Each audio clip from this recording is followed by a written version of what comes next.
usted.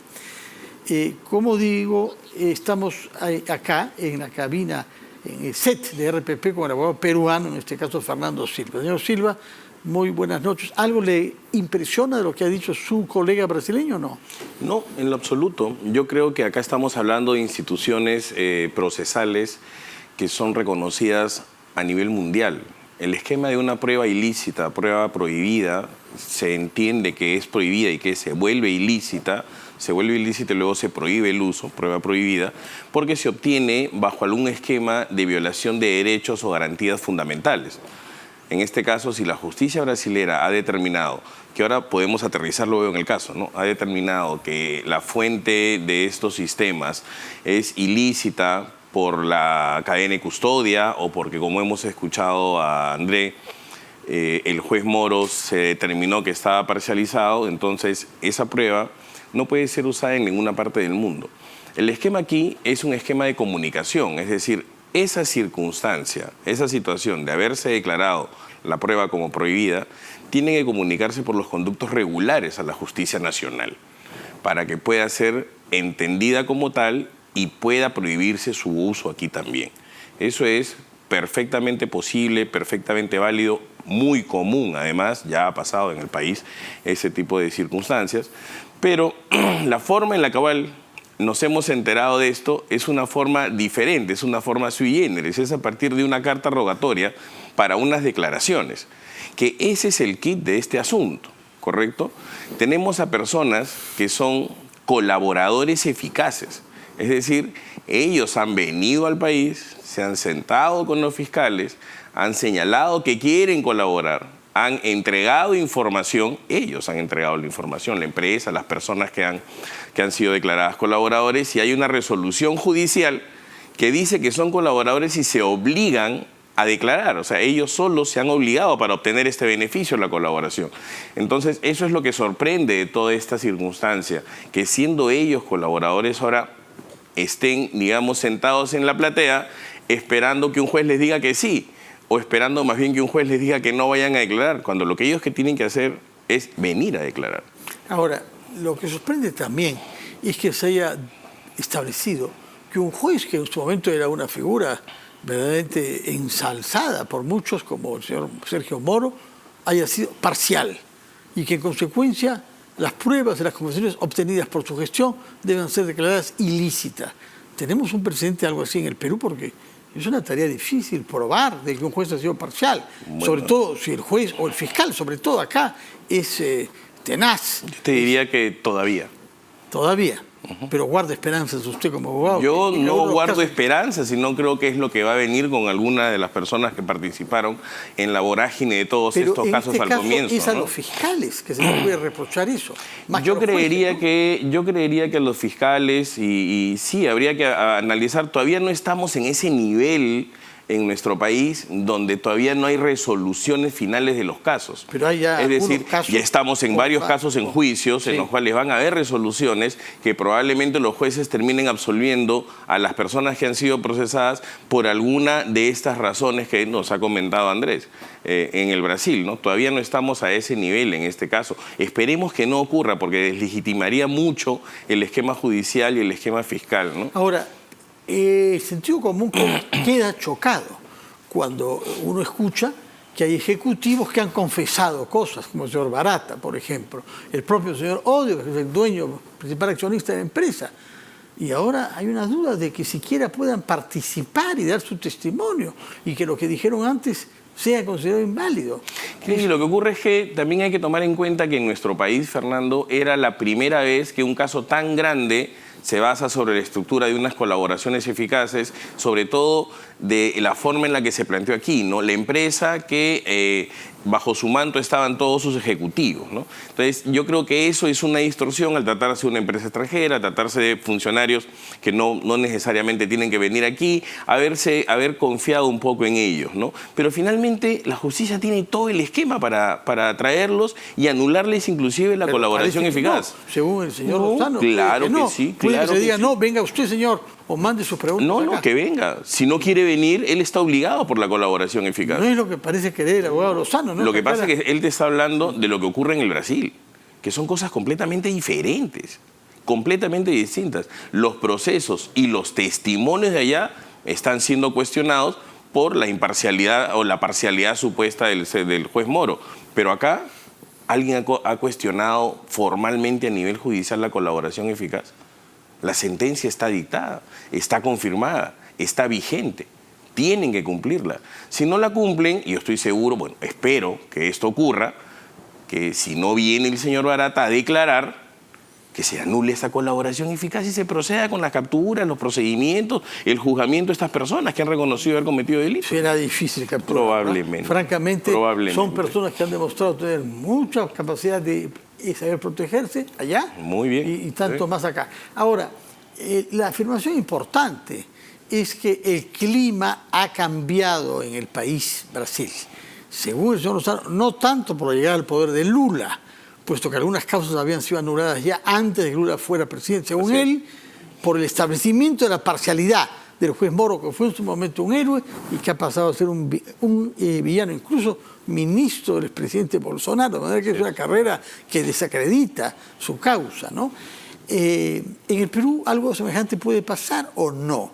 Porque en un momento dado había un consenso contra la corrupción y los responsables de ella, en el caso de Lava Jato, pero quizá con el tiempo la gente se va cansando, las acusaciones se deshilachan un poco y algunas personalidades políticas adquieren más poder o se ponen cerca de él, ¿no? ¿Podría suceder que nos hallemos ante una cosa así en el Perú?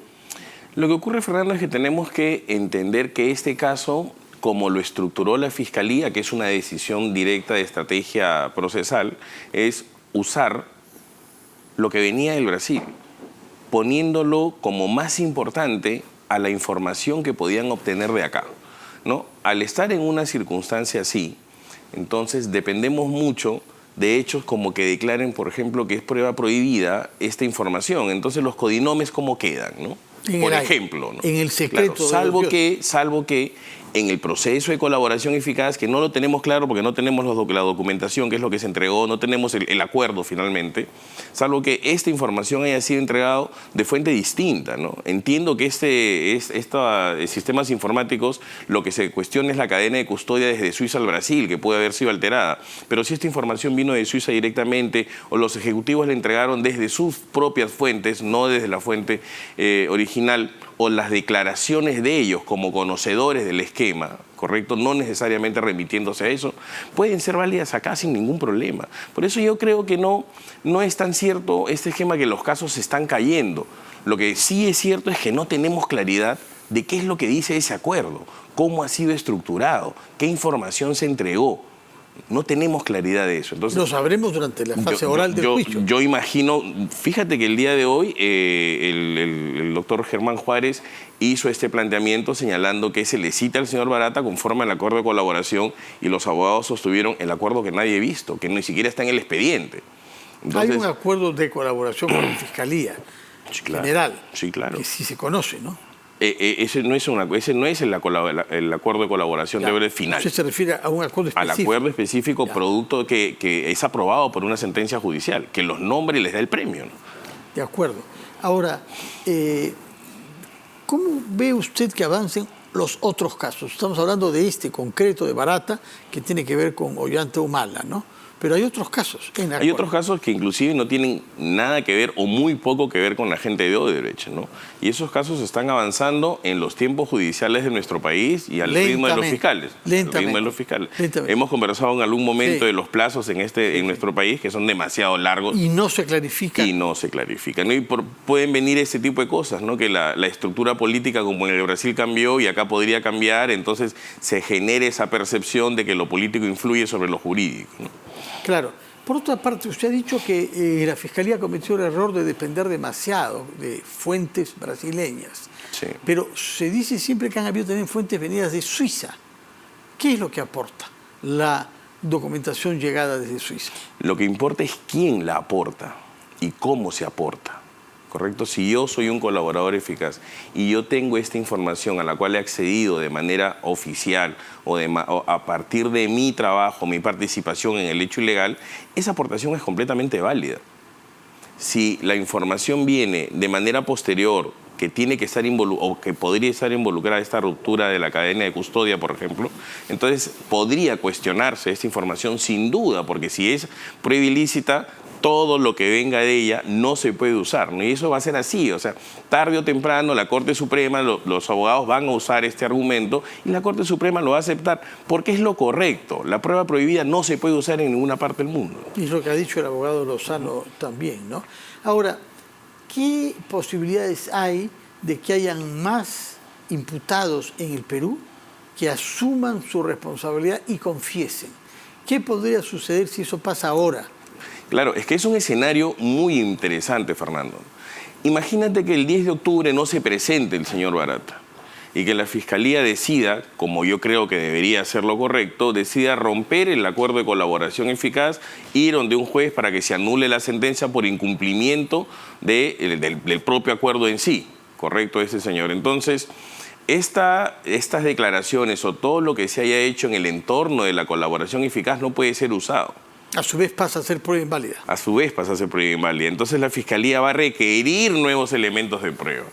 Entonces probablemente sea la oportunidad para que algunas personas que no se han acogido a la colaboración y que tienen más bien la información, ellos, de lo que hizo Odebrecht en el país a partir de las obras de la construcción, puedan declarar, puedan acogerse a algún beneficio. Usted dice que no son colaboradores eficaces ahora, porque ya la Fiscalía sabía lo que necesitaba. Porque ya no lo necesita. Pero podría ser colaborador eficaz pese a que ha avanzado tanto tiempo todos esos procedimientos. Es que no está regulada la colaboración eficaz al detalle. Es una regulación muy laxa, ¿no? Entonces lo pueden hacer en cualquier momento, de acuerdo a lo que el fiscal considere, dentro de la investigación preparatoria, evidentemente, lo que el fiscal considere que necesita, si es información valiosa, si es información que se puede corroborar rápidamente, que es información que le sirve a partir, imagínate, de un rompimiento en la colaboración eficaz, claro que lo va a aceptar. Ahora, hay un problema que es doctrinario, que es la definición del concepto de lavado de activos.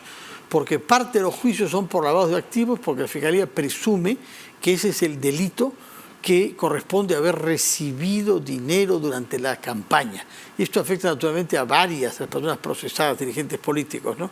¿Cuál es su opinión sobre la tipicidad de lavado de activos? Claro, mi opinión aquí ya tiene un interés, ¿no? Yo tengo defensas en estos casos. Lo que yo sí te puedo generar es un comentario desde el punto de vista general. ¿Correcto? El delito de lavado de activos es un delito perfectamente tipificado, ¿no? Sanciona toda la cadena de lavado propiamente, ¿no? Desde la tenencia, ¿no es cierto?, hasta el ocultamiento, hasta la transformación del dinero o el bien mal habido. Pero siempre requiere el conocimiento de ello. El saber que eso es ilegal y saber que lo estás haciendo para ocultar, para que pueda regresar a la gente que lo generó. Y ese es el problema en todos estos casos, sobre todo los de aporte de campaña, ¿no? Pero alguien puede no saber que si le dan $1 millón en efectivo en una maleta o en una bolsa, es algo que procede de... Claro, ahí es donde viene la imputación y por eso es que los fiscales han sostenido. Yo creo que la ley dice saberlo, ¿no? O deberlo presumirlo. De presumirlo, claro. ¿no? Entonces, claro, este tipo de cosas sí puede ser, pero el hecho que te lo depositen en una cuenta del banco tampoco quiere decir que no sea pero no ilícito, es el caso, ¿no? No es el caso, no. Te digo, ¿no? No se deposita en finalmente, no, sí, claro que se han hecho los depósitos. De esos montos, pero por supuesto que se han hecho. Grandes empresarios nacionales han hecho depósitos importantes. Pero eso es cuando es una contribución directa, legal, la comida. La contribución también puede ser en efectivo, si la declara, sin duda. El tema es que no se declaró, pero vamos al tipo penal, ¿no? ¿Eso es lavado de activos o es un aporte de campaña que en ese tiempo no era un esquema criminal, sino una sanción administrativa? O sea, allí, no, yo creo que no hay delito de lavado de activos. Sí, yo creo que no hay delito de lavado de activos allí. Entonces, por lo menos en esos supuestos de aporte de campaña. En los otros supuestos que la Fiscalía está procesando, donde hubo dinero que se movió para hacer pagos ilegales, probablemente sí, ¿no? Sin duda. Ahora, hay otro aspecto jurídico acá que yo no sé que usted ve, porque usted es un penalista puro, pero quizá tiene una opinión formada. ¿Se castiga a los ejecutivos y también a las empresas? Sí, claro. Porque eso ha llevado a que haya muchos proyectos que se han visto paralizados. Y mucha gente se trabaja. Ramiro Peralé, Vía Expresa Sur, para no mencionar sino eso, pero también otros, irrigaciones y demás. Sí, y mucha gente se trabaja. Explíqueme cuál es la lógica que hay en castigar al ejecutivo, pero también a la empresa. Lo que pasa es que el derecho penal entiende que la empresa se usó adrede, la empresa fue usada para una voluntad criminal, ¿no? Entonces, se puede sancionar a la persona jurídica. De hecho, se le puede procesar sin ningún problema, ¿no? Y la sanción puede ser desde la intervención hasta la disolución de la empresa.